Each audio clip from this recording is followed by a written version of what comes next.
A local citizens group forms to investigate the way their county government's being run, and what they uncover is some seriously shady business. Investigative reporter A.J. Legault has our 8 News special report, The Brunswick Stew. Backroom deals, illegal contracts, improperly awarded bonuses, and the public safety being put at risk. Just some of what's been uncovered in Brunswick County. We've uncovered a lot of things that, were it not for this effort, would have remained secret. Do I have approval of the agenda? That effort being referred to is the recent forming of the bipartisan citizens group, Brunswick Better Government, or BBG. We recently sat down with the BBG's board of directors. Why was Better Brunswick Government formed to begin with? We started getting information that the county needed to raise taxes. And when we saw the paper, they were talking about 54% increase taxes in Brunswick County. So we knew then that we needed to do something. The threat of a massive tax hike in the mostly rural county caused neighbors to band together. Bankruptcy, which is where you all have us headed right now. To begin questioning how their elected leaders were spending their tax dollars. Take this past year, if somebody's taxes are $1,000, they're going to be $1,200. And $200 may not sound like a lot of money, but in Brunswick County, $200 is a lot of money to a lot of people. Formed in May, the membership of Brunswick Better Government is exploding. Started with 3 of us.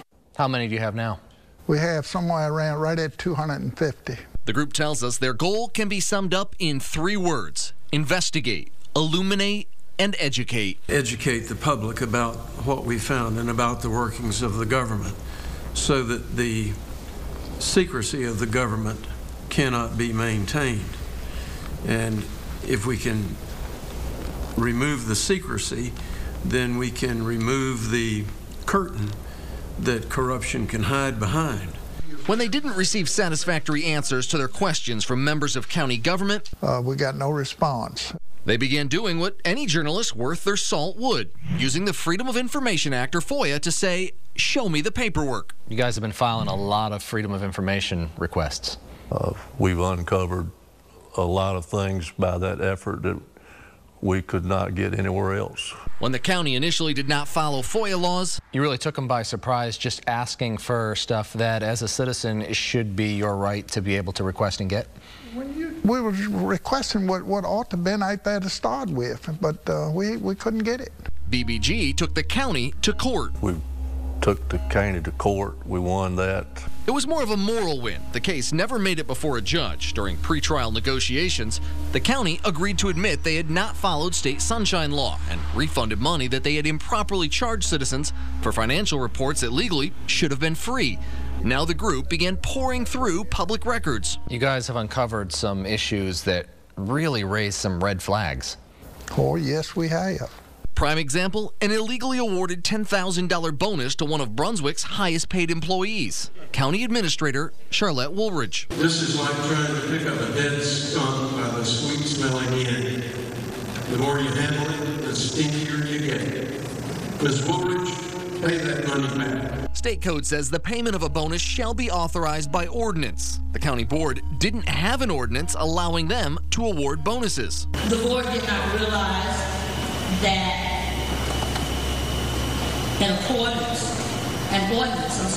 was required before the bonus could be awarded. Then there's the issue of political favoritism. BBG uncovered the county awarding a costly contract to a lawn mowing company that submitted the highest bid. Over the last 6 years, we could have saved at least probably somewhere around $70,000 if they would have took a low bidder.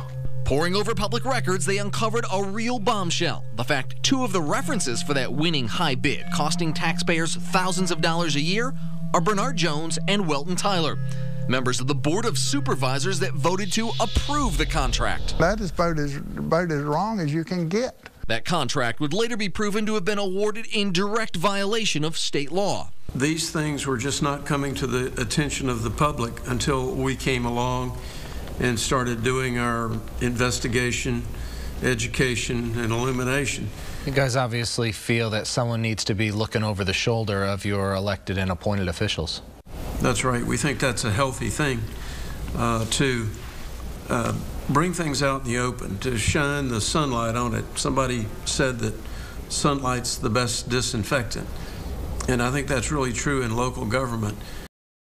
In his continuing series, The Brunswick Stew, AJ uncovers a local government violating a number of state laws.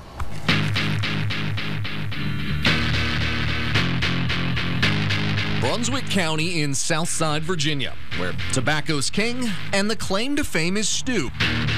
But what's stewing now? Smells like a skunk. In local government, It really sounds somewhat ridiculous. has citizens fuming and uniting to hold their elected officials accountable. Is this cronyism right here? Favoritism? I think it's favoritism when you look at that one contract. Certainly do. Do I have approval of the agenda? The recently formed citizens group, Better Brunswick Government, asked us to help investigate how the county is awarding contracts. We're digging into a lot of what's going on in Brunswick County. When we started digging, what we found definitely fails to pass the sniff test. Citizens seem to agree. This is like trying to pick up a dead skunk by the sweet-smelling end. The more you handle it, the stinkier you get. Here's a prime example. In January, Brunswick put out a bid proposal to hire a grass-cutting company to mow at a county park. They received bids from 4 companies. The one that got accepted is the highest contract over the other 3. It raises the question, why would the cash-strapped county choose the most expensive mowing company? In most contracting business, you're looking for the lowest bid, the best bid. We began investigating. We obtained the grading system Brunswick government used to pick the winning bid. It includes factors such as cost and experience. Here's how the bids graded out. 2 of the 4 companies received the exact same high score. So if 2 companies by the county's own grading system can do an equally good job mowing the grass in this park, you'd think they'd choose the one with the lowest price. But instead, they picked the vendor that will cost taxpayers more than an extra $7 grand over the life of the 2-year contract. It's costing us, the taxpayers. Looking for answers led us deeper into the contract paperwork, and like the old saying claims, the devil was in the details. Flipping to the page where the winning company listed references, we got quite a shock. Look at the names listed as vouching for the winner: Bernard Jones and Welton Tyler. And when I looked at one contract in there, I saw 2 board of supervisors had supported that contract, and I knew it wasn't a fair game. That's right. Jones and Tyler are both members of the 5-member Brunswick Board of Supervisors who voted to approve the costly contract. They've given their rubber stamp to it before it even starts. The Virginia Public Procurement Act is clear. All procurement procedures need to be conducted in a fair and impartial manner with the avoidance of impropriety or appearance of impropriety. We wanted to be fair and talk with the 2 supervisors who appear to have backed the winning bid before it was even voted on. Tyler, hi. How you doing? I'm doing fine. Hey, Jay Legone, Channel 8. How are you? I'm doing good. Can I catch you for 1 second here? Sure. But when Board Chairman Welton Tyler realizes what we want to talk about, he basically runs away from our camera. Your name was listed as a recommendation for one of the bidders. You were listed on there. It raises Have a good night, man. It raises have the a good issue night. of political favoritism. Have a good night. Bernard Jones also refused to speak with us. Fellow board member John Cataldo agreed to, but wasn't that forthcoming on this issue. Why the county would not just take the cheapest route and save money? I can't disclose that because of we did that in closed session. With the board not talking, citizens can only speculate. If I lived in that county, I'd want an explanation. It would seem fair or reasonable to ask that question. Yeah. Mike Thompson, the president for the bipartisan Thomas Jefferson Institute for Public Policy, reviewed the bid documents with us. On the surface, this looks like something out of some novel, you know, about the way local government is run by the good old boy network. I mean, that's what the papers look like. It's not just shady looking. Our investigation uncovered that Brunswick government's whole bid process is downright illegal. Virginia code clearly says all contracts with non-governmental contractors for the purchase of services, such as lawn mowing, shall be awarded after competitive sealed bidding. In a competitive sealed bid, lowest responsible bid always wins. What Brunswick did was award the contract after picking and choosing the company they wanted to hire.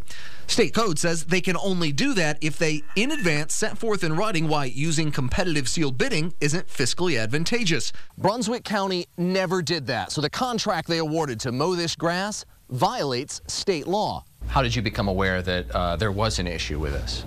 We became aware of it primarily from your email to me when you inquired about the declaration form And once we became aware of the declaration form, we have immediately changed our processes. Brunswick County Administrator Charlotte Woolridge agreed to do what none of the elected officials on the board would: be interviewed and own up to what's been going on. This has been standard operating procedure for us. She says they were unaware they were violating state law with their bidding process, and not just on the lawn mowing contract. All the contracts have been done more or less this way. 100% of the contracts have been done this way. From our standpoint, we thought we were doing everything proper and in order. Now that we are aware of that this is an issue going forward, this is an issue that we are going to make sure that we correct. The citizens of Better Brunswick government say they'll be watching to ensure just that. Sooner or later, they could see the wisdom of what we're trying to do. We're not trying to hurt them.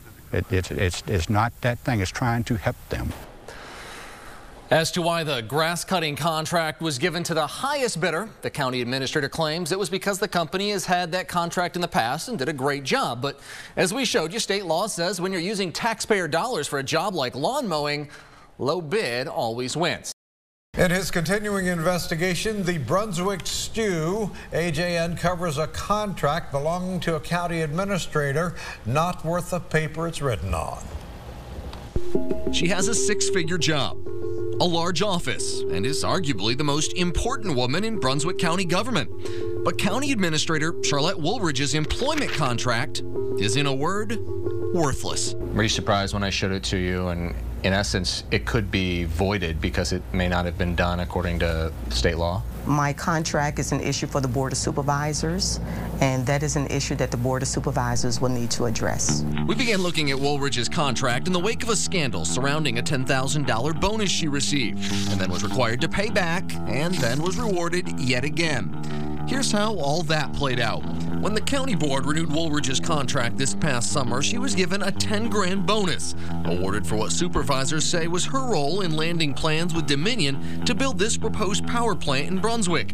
But a number of citizens cried foul. Bankruptcy, which is where you all have us headed right now. Questioning at public board meetings why their highest paid employee was receiving a bonus when taxes are skyrocketing and the small rural county is struggling to balance the budget. People, if it's not their money, they don't really care how they spend it sometimes. Do I have approval of the agenda?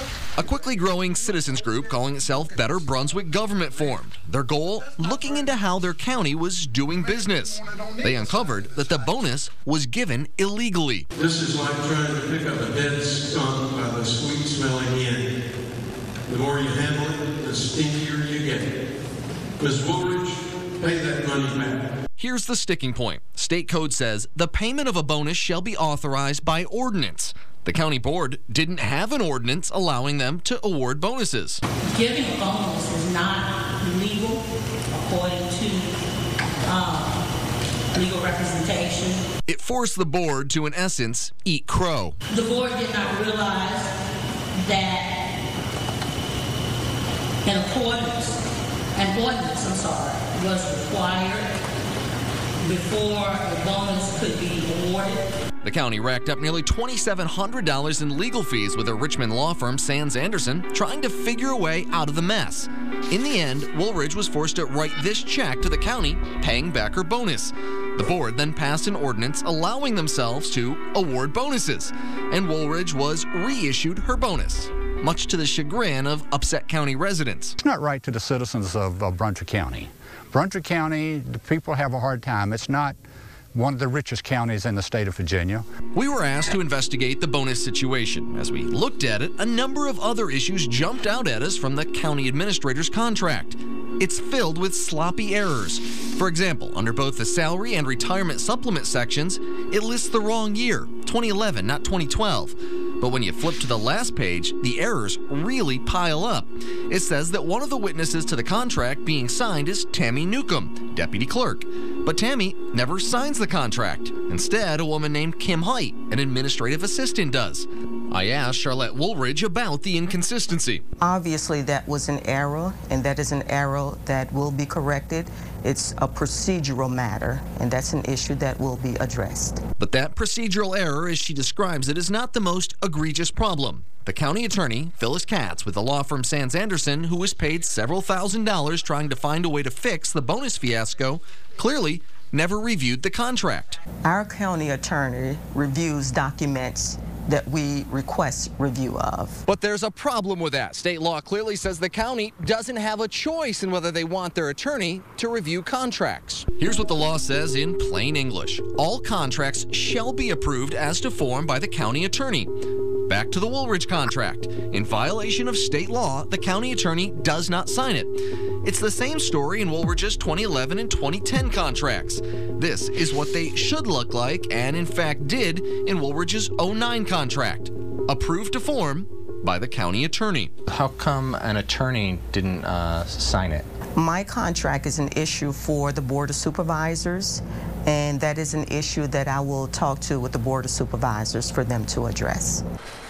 Unless they do address it legally, the county administrator's contract's about as legally binding as these blank pieces of printer paper. One of the issues that really has folks fired up in Brunswick County is the county government ignoring blatant safety violations, putting families at risk every time they visit the local DMV. Investigative reporter, 8 News investigative reporter AJ Legault has this special report. Built in 1854, overlooking the main drag in Lawrenceville sits the historic Brunswick County Courthouse. Justice is no longer the building's main function, but it still houses the local DMV and the county treasurer's offices. A steady stream of citizens can usually be found coming and going through the front door. And our investigation uncovered that every one of them is being put at risk of serious injury. So a safety issue. After years as a Virginia state trooper, Bill Hudson's now retired and calls Brunswick County home. Just discussing the situation at the courthouse gets him hot under the collar. It's just gross negligence as far as I'm concerned. What Bill calls gross negligence is the way the county's handled structural problems with the courthouse's portico and cupola. Back in 2009, the Virginia Department of Historic Resources commissioned a condition assessment of the building. What was found were a number of structural issues that were, quote, cause for concern. Roof leaks compromising a truss and the girder that supports the north side of the cupola. Bird droppings holding moisture and hastening the deterioration of the lightly framed portico ceiling. Increasing loads on the fragile area standing directly above the front door. The report goes on to say a structural engineer was needed immediately, that it's a matter of some urgency, and that until the engineer's recommendations are fully implemented, county employees and the public need to be protected from falling debris. An engineer was hired. In his report, he concurs with the previous findings and says some things need to be done immediately. Cordon off the entire portico, prohibiting the use of the portico and front entrance. Erect scaffolding under the entire portico ceiling of sufficient strength to protect against collapse of the ceiling. That report was dated October 8th, 2009. Fast forward 3 years and we find the engineer's safety recommendations have been almost completely ignored. The recommendation was the entire portico should be scaffolded off, and that certainly is not done. The entire portico is supposed to be cordoned off. That also hasn't happened. As you can see, anybody can walk up on the portico. It's not even barricaded by a caution tape or anything. It just has a piece of string up there and part of it's down. Bill is not the only citizen concerned by the county's apparent disregard for safety. My 1-year-old son right there, if I, walk by and all this stuff fall on us and something happen, we'd be out back. It's crazy. Bill, you said you've brought this to the county's attention? Yes, numerous times. What have they done about it? Nothing. Not a thing. So we took the issue to Brunswick's county administrator, Charlotte Woolridge. How come some of the repairs of both William and Mary and then the private engineer that you hired said it needed to be addressed immediately haven't been done? From our perspective, it has been addressed. The scaffolding on the courthouse meets OSHA standards, so in our opinion, it has been addressed. No matter what question we asked Woolridge, we got the same baffling answer. Listen to the exchange. The engineer's report says that the entire area under the portico needs to be cordoned off. It isn't right now. Why is that? From our perspective, we are in compliance with the report.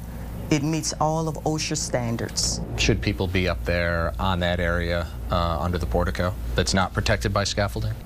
The entire area is protected, and OSHA indicated that we are in compliance. Do you believe county employees or the public are in any way being put at risk with the situation at the old courthouse as it stands right now?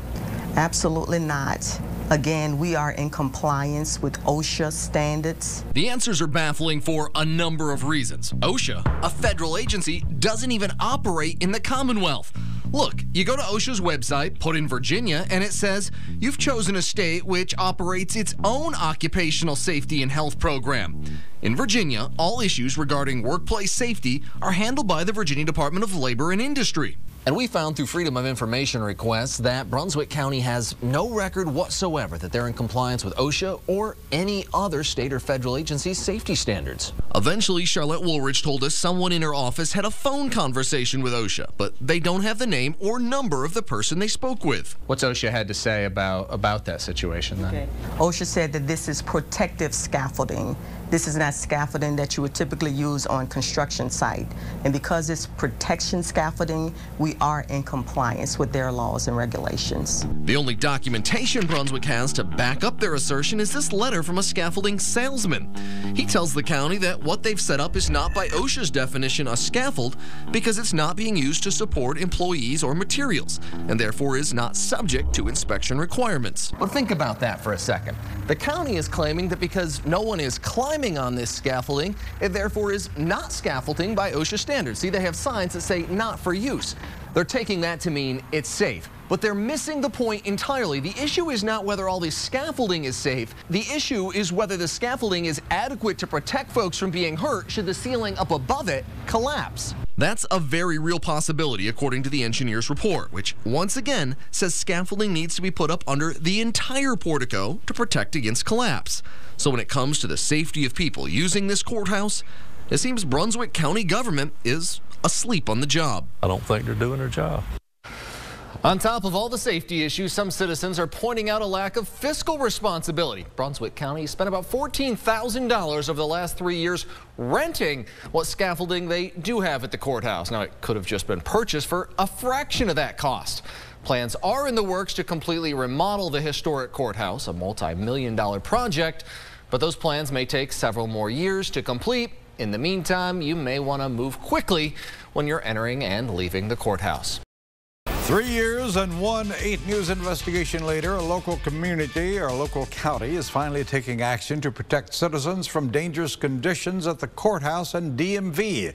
Investigative reporter A.J. Legault provides us with an update on his ongoing series of reports called The Brunswick Stew. There is no danger. That's what Brunswick County Administrator Charlotte Woolridge repeatedly told us. But after our reports aired detailing how the county was ignoring a structural engineer's warnings that the portico ceiling of the courthouse could collapse at any time, the county finally took action, barricading the entire front of the courthouse with construction fencing and wire mesh. They finally done it because Channel 8 showed it, I feel like. Bill Hudson's been pushing for some time for Brunswick County to address safety issues at their historic courthouse, which is home to a branch of the DMV and the county treasurer's office. I'm glad to see my grandkids or anybody else's kids are not having to walk under this. Brunswick County's known they have major issues with their courthouse since 2009. That's when a condition assessment of the building was done. What was found was a number of structural issues that were cause for concern. Roof leaks compromising a truss and girder. Bird droppings holding moisture and hastening the deterioration of the lightly framed portico ceiling. Increasing loads on the fragile area standing directly above the front door. A structural engineer then told the county in this report that some things need to be done immediately. Cordon off the entire portico, prohibiting its use and that of the front entrance.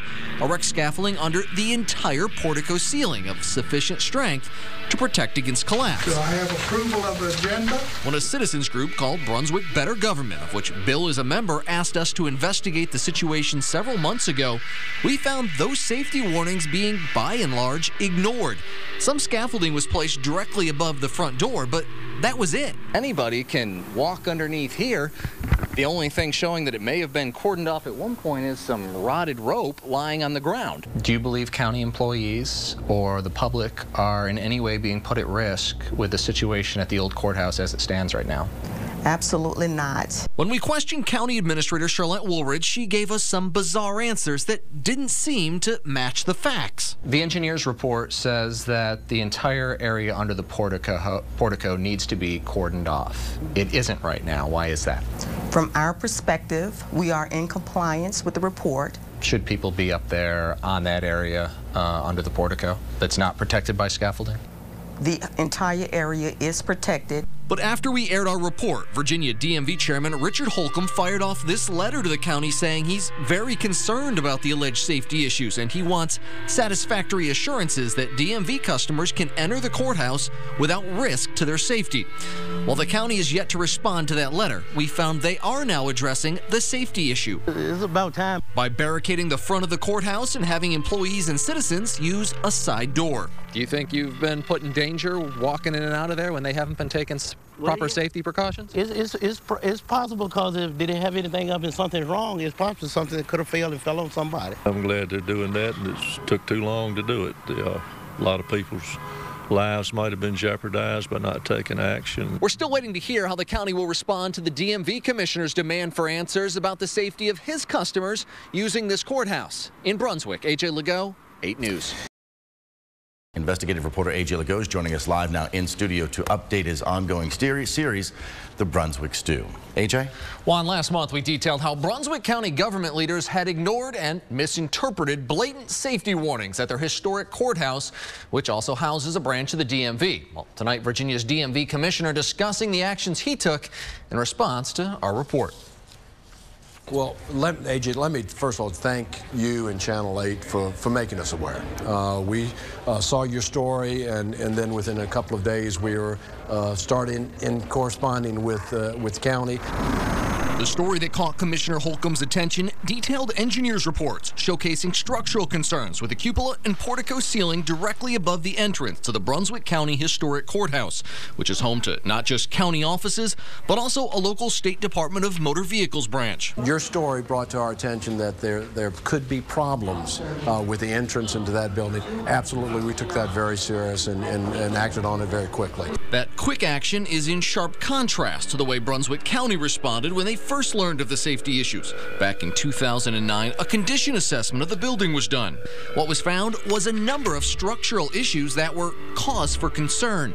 Roof leaks compromising a truss and girder, bird droppings holding moisture and hastening the deterioration of the lightly framed portico ceiling, increasing loads on the fragile area standing directly above the front door.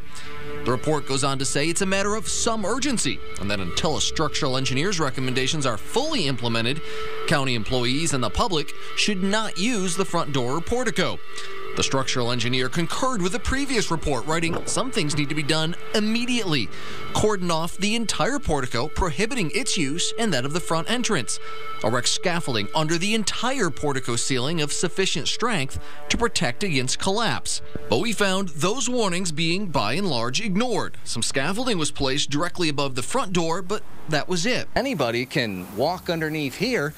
The only thing showing that it may have been cordoned off at one point is some rotted rope lying on the ground. Seeing our report, Commissioner Holcomb says they immediately realized this was a situation potentially putting thousands of their customers at risk. Obviously, the safety and security of our customers and our employees in our full-service offices is extremely important to us. Holcomb fired off this letter to the county demanding satisfactory assurances that DMV customers can enter the courthouse without risk to their safety and threatening to close down the DMV branch if the answers were unsatisfactory. The threat that we put in the letter about potentially suspending DMV services was not an idle threat. In response, Brunswick County barricaded the front entrance of the building with orange construction fencing and wire mesh. Folks looking to do business inside are now required to use the side door. And County Administrator Charlotte Woolridge provided the DMV with this letter from a recently hired architectural firm stating that they are addressing the identified structural issues in the previous reports.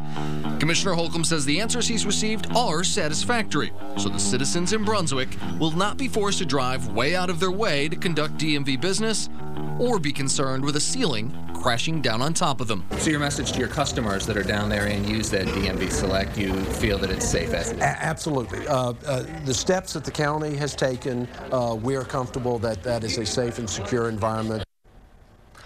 On a side note, shortly after our reports about the courthouse first aired, the state fire marshal went in and found 3 other safety violations, including inaccessible fire escapes and exit doors in the basement, supposed to be accessible in the case of an emergency, locked with keyed deadbolts. Situations the fire marshal required they fix immediately.